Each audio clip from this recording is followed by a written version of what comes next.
everyone!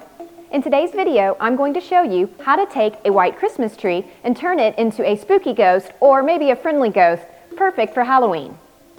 And other than the cost of the tree, this really is quite an inexpensive way to get something with big impact. Plus, all of the supplies came from Walmart, which makes it really convenient and makes them easy to find. But first, before we get into the video, don't forget to give this video a thumbs up and be sure to subscribe if you'd like to see more videos on home, decorating for the holidays, fashion, and beauty. First, let's start with a list of the supplies that you'll need. And I'll be sure to link to all of the supplies down in the description box below. You can just hit the show more and the description box will expand and you can find all the links.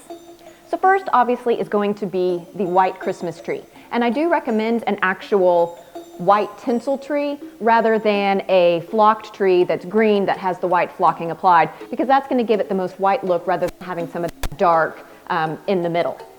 I have a 6.5 or 7 foot tree, but obviously you can get whatever size works best for the space that you want to do this in. The next thing is going to be white cheesecloth, and this is what I'm actually going to wrap all the way around the tree.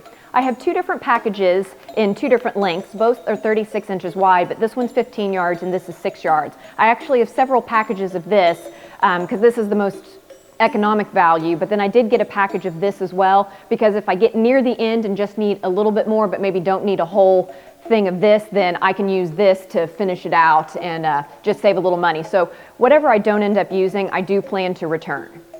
Next is a thing of black felt, and I'm going to use the felt to cut out eyes and a face for my ghost.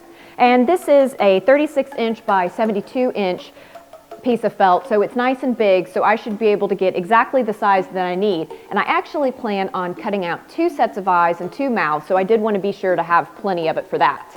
To help me cut out the eyes and the mouth, I am going to use some construction paper that I already had. This is nice oversized construction paper, so it should be plenty big for me to be able to cut out the size, eyes, and especially the mouth that I want. And I'm going to use this as a template so I can kind of test it up on the tree and see if I like the size and all, and then lay it on the felt to help me cut. That way, if I don't like it, I haven't wasted actual felt. If you don't have construction paper on hand, you could use cardboard, newspaper, you could tape even several pieces of just regular 8.5 by 11 paper if you need.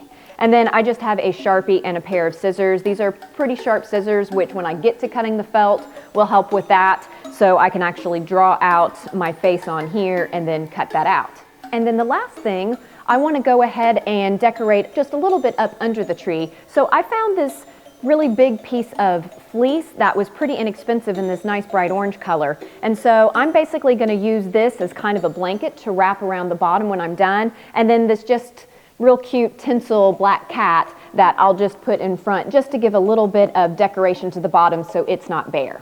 And also, I do want to quickly mention that I didn't come up with the idea for this tree.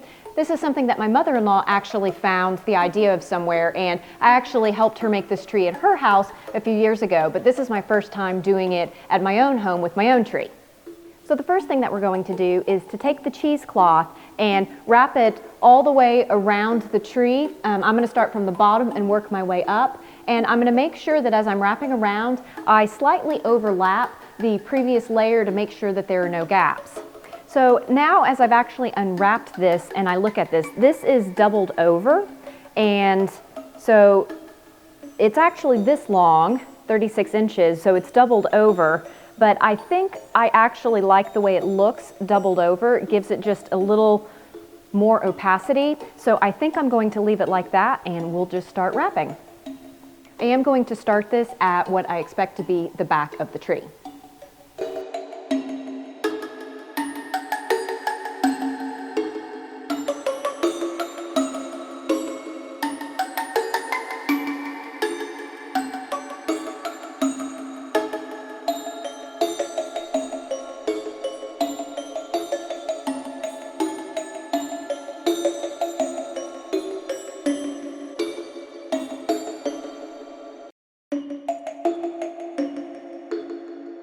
So you can actually see that 15 yards took me a pretty good ways around this tree. I'm about halfway through, and of course the bottom of the tree is wider than the top, so I may be able to get by with just one more roll.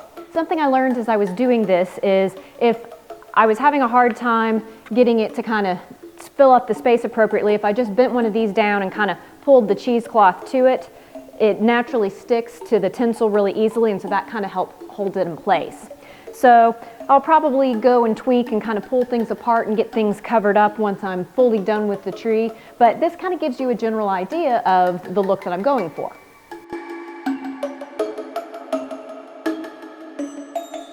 Whew, I made myself a little dizzy there going around the tree so quickly. But now we are almost to the top. I'm going to grab my step ladder just so I have a little bit more reach and control, because what I'm going to do when I get to the very top and with the remaining amount that I have is I'm just going to create a little bit of a wisp that kind of, pulls off at the ends. And if I still feel like I have too much of this left over, then I can just go ahead and cut that off. So we'll kind of see once I get up there.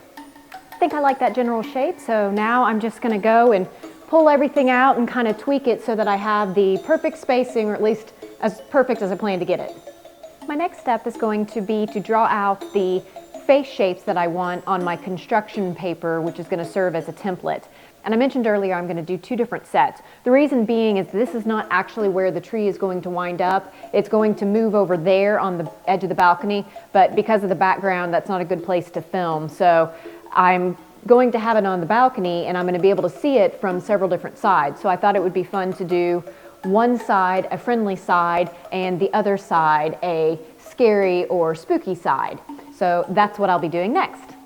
So now that I've got both of my face sets cut out, we'll go ahead and see how they actually look up on the tree. I'll go ahead and start with the friendly face first.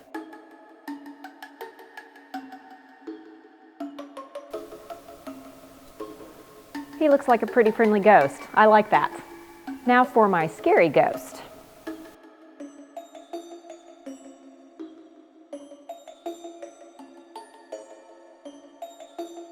I think he's a lot of fun too.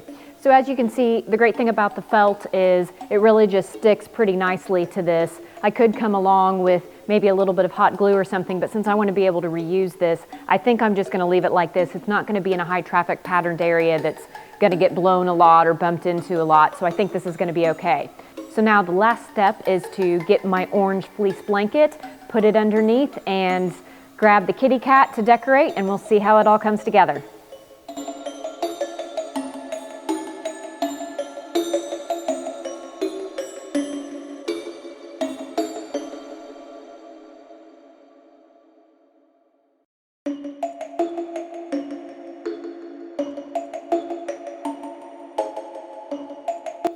Here's my finished product.